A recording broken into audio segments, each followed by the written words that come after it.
Hi guys, it's Ask the Lawyer here, and I have 4 news stories for you today. I think the first one is the craziest one. So, OP has 2 children who are adopted. Her parents are planning to leave a large sum of money for each of their grandchildren, but they have a very strange condition for that. So, let's get to the story. My parents are rich, disgustingly so.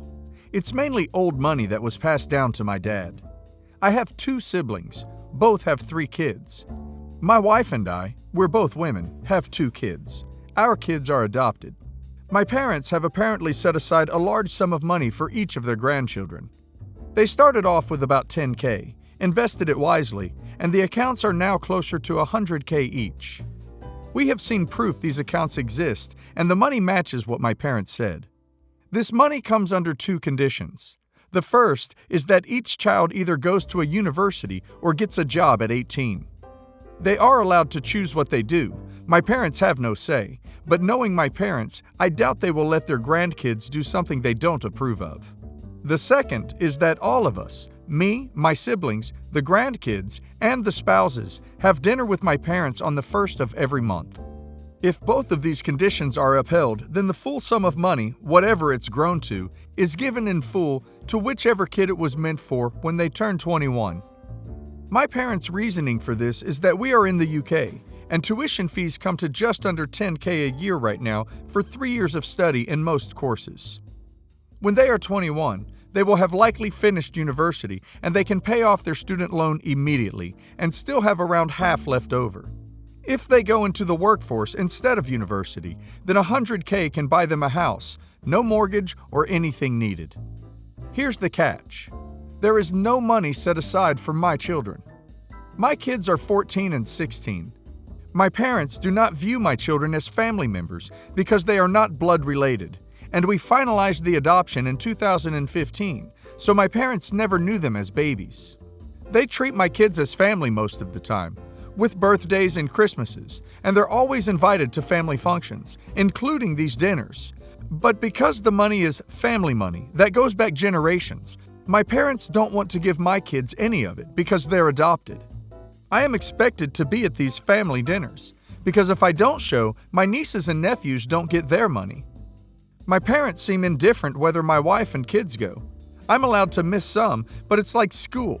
You need a really good reason or a doctor's note. And if you go below 80% attendance, crap hits the fan.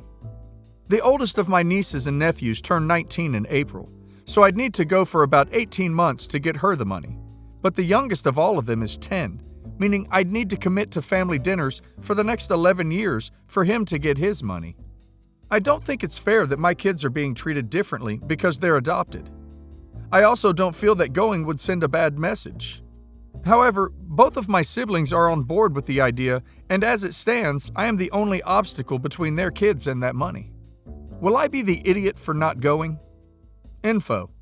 I have talked to my siblings about it, and they agree it's cruel that my children are the only ones not included, but have essentially said that they don't want to rock the boat. Their kids will have money so long as we all comply.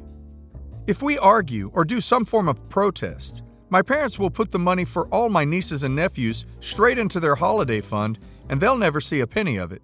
Also, there's approximately $100K per account right now at this moment in time. That money will still have between 2 and 11 years to grow for each of my nieces and nephews. Edit. I'm not going. I knew I shouldn't go before I even posted this, but in real life, everyone I knew was telling me I'd be selfish to stand on principle and screw over my nieces and nephews in the process, so I just needed an outsider's perspective. My parents can take their family dinners that don't include my family and stick them where the sun don't shine. I won't be disinherited for this because they wouldn't want the scandal. They've actually said that to me before now. And they're already in their late 70s, so I guess it's just a very morbid waiting game at this stage. If they actually do cut off my nieces and nephews over this, then when I get my 1/3 of everything, I'll pay all the grandkids what they deserve with interest, and that will absolutely be including my children. With this in mind, I may need to go to the odd Christmas, New Year, birthday party to help them keep up appearances, but I'll be going very low, bordering no contact. Wow guys, this is crazy. It sounds to me just like some kind of a crazy game OP's parents want to play. OP's kids aren't included, so she shouldn't be required at these dinners. And that should be her argument. They don't get to include her when it's convenient and exclude her and her family when it isn't.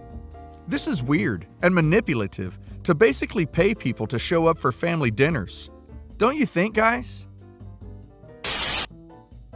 My family comes from a middle-class background, but my younger sister Nikki married into old money and now lives a very comfortable lifestyle. She and her husband Joel don't have children yet, and they love to spoil my kids, who are 6 and 4.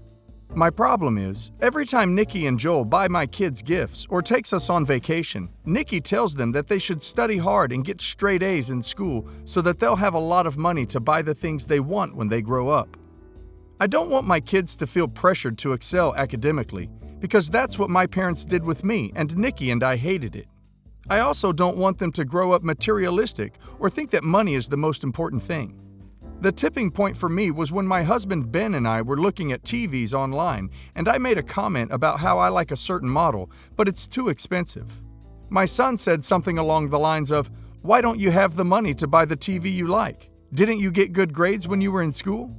Which is definitely something I don't want him to say to other people. The next time Nikki had gifts for my kids, I took her aside and said that while I'm very grateful that she and Joel are so generous to us, I want her to stop telling my kids that they should get straight A's so they'll have money when they grow up. Nikki was surprised. I explained my reasons, and she replied that she just wants my kids to be happy and that's why she buys them gifts, and she wants to encourage them to do well in school at the same time. She said that I get the final say about my children, so she won't say that anymore. But she doesn't understand why I think it's wrong to say that, since our parents said that to us too when we were younger.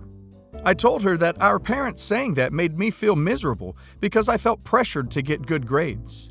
She said that I might not have liked being told that then, but it was for our own good, and because of it, we are now in a good place financially. At that point, I felt like she was being passive-aggressive, because she knows that I didn't do as well as she did academically, and I'm not yet in a good place financially. So I asked her if it was really straight A's that got us there, because for me, it's my work that puts food on the table, and not my grades. And she and Joel don't even use their degrees because Joel's trust funds cover everything. Ben said that I went too far by bringing up Joel and Nikki's finances and making it seem like Nikki wouldn't have money if it weren't for Joel.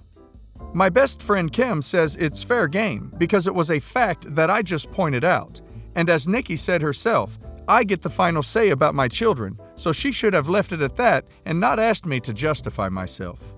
Thoughts? So my thoughts on this is that OP is so damn jealous. Yep, and her jealousy managed to shine through on the whole post. Throughout the entire post, she constantly mentions Nikki and her money. The jealousy seeps through. I feel bad for the kids and her husband. She will never, ever stop being jealous. As for Nikki, it sounds like she worked hard in school and just happened to marry a guy with money. I think OP went too far with this. My fiance and I are late 20s, have been together for 6 years. With a 3-month period we were broken up, but we don't really count that. Set to marry in 2 years, summer 2021. I make pretty good money for my age. In fact, I make more money than any of my friends or family, and I would bet I'm in the 1% of my community. I try to sound humble, but this is important to my argument. I should also add, when we started dating, I was delivering pizzas for minimum wage and going to college full-time for my degree, so the gold digger arguments just isn't there. My fiance 5 months ago lost her job as a waitress. She was fired for no call, no showing 3 days in a row to attend her uncle's funeral. Since then, she hasn't worked. I really didn't mind at all. I make enough for both of us to have some major cushion. I am against joint bank accounts entirely, so instead, I just would Venmo her some cash weekly. It was $400 for a while, and everyone was okay. She has been complaining more and more about how she's broke, doesn't have enough to survive, etc. I know this isn't true because I shop weekly and I fill our kitchen with food, our bathroom with toiletries, pay every bill, etc., etc. She has been hinting at wanting more money from me.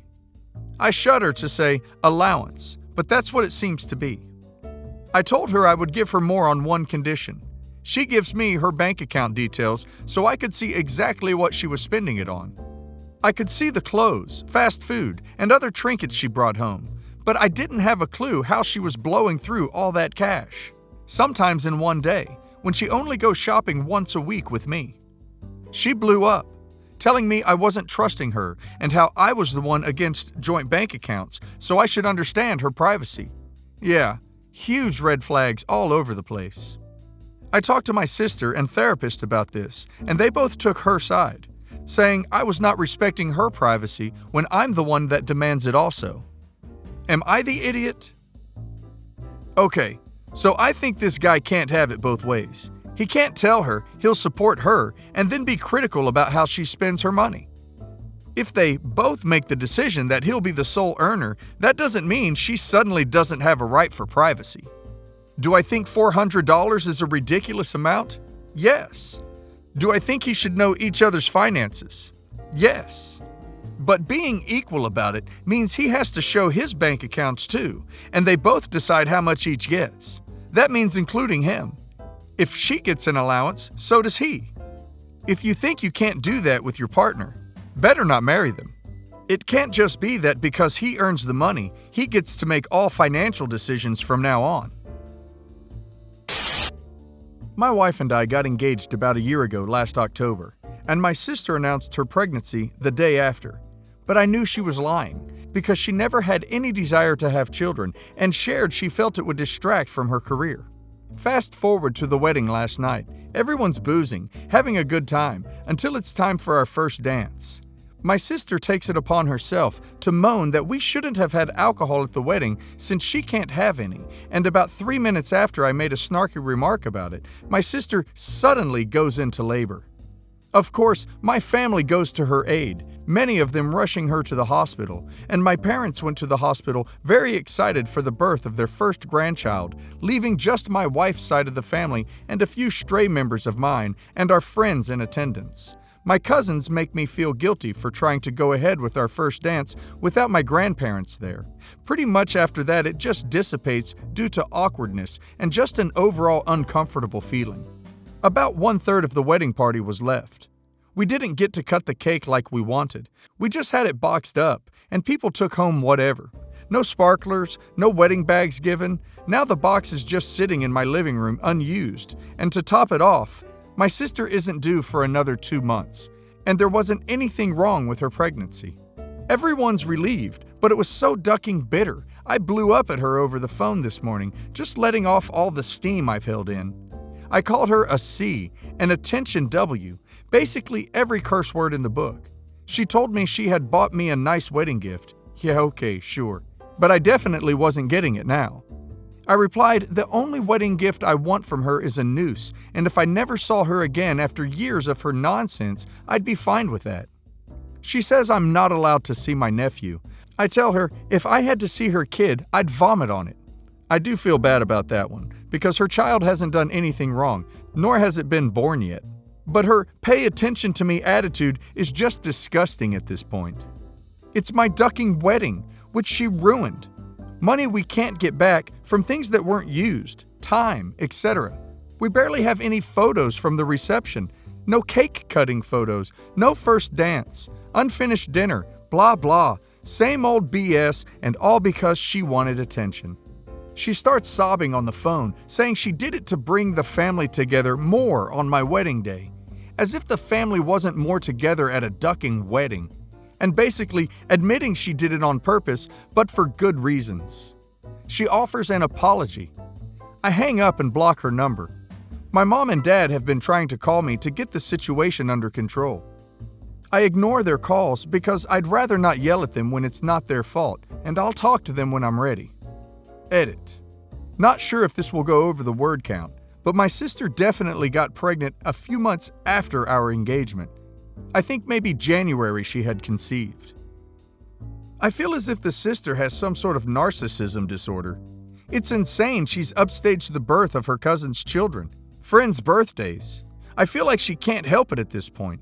How stupid can she be to think that faking going into labor during someone's wedding is a good thing? I think OP should never talk to her again. Even though she is family, she doesn't deserve it.